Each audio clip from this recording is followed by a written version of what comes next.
Some people come back to Glastonbury year after year, but here at the left field, one festival veteran continues to fly the flag for Glastonbury's founding values.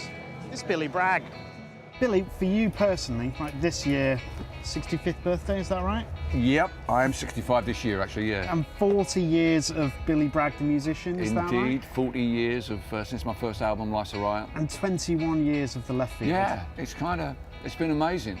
What is the left field all about? The left field is all about the political legacy of Glastonbury. When I first came in 1984, Glastonbury was the gathering spot for the forces of anti-Thatcherism. You know, whether you were CND or with the miners or with the gays and lesbians or just, you know, feeling pushed around a bit by the world. And what we try and do here in left field is create a kind of a calm oasis where people can come back after they've been out in the madness. How do you go about finding artists to perform on the stage? Well, we're looking to have a balance, gender balance. We're looking to have a balance between different types of different genres of music.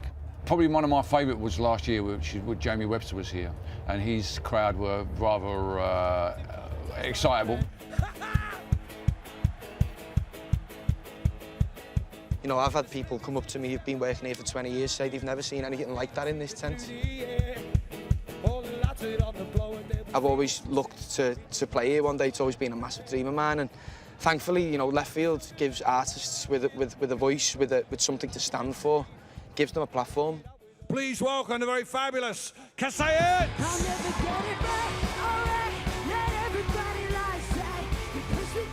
I've never even been to Glastonbury before. I'm really excited to be a part of this stage. There's so many people on here that I really admire as well. Just people that have a lot of good things to say. In the evening, it's all about the music. Yeah.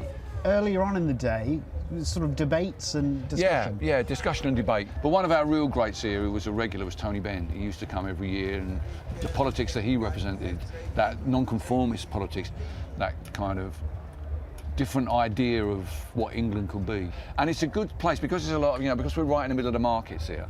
There's loads of food places here, so people, you know, it's around lunchtime, people come in, they sit down, they see what's going on, there's a Q&A, they can talk to people there. Today, we've got the Women in Iran debate. What sort of spurred that on this year? I think it's a very, very important issue, not just in terms of you know, international politics, but with regard to women's rights. And once we were able to get Nazanin Takhari to come down here, we were able to build that thing around her. And last but definitely not least, we have Nazanin Takhari Ratcliffe, who I'm sure a lot of you will know was detained in Iran in April 2016 and was held hostage for 6 years. Welcome, Nazanin. What this place, Left Field, provides is a platform that I can talk about what happened to me as a normal person who went to Iran, and then something happened to my life that changed my life completely. I was eventually brought home and I was released because of the sustained pressure. There has to be continuous pressure shining a light on what is happening in a case of a country like Iran. How was the reaction from the crowd?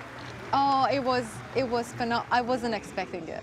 And these are young people, and I think they were all touched. And I want to thank every single one of you beautiful people for coming here and spending this time with us and showing solidarity. It means everything. Thank you. It's just great, because you want a kind of family vibe, you want a kind of relaxed vibe. This is what socialism will be like when it comes. It'll be like being backstage at Glastonbury, the sun will be shining, you get free tea and coffee, and you know, there's loads of great bands. Cheers, Billy. Nice one, James.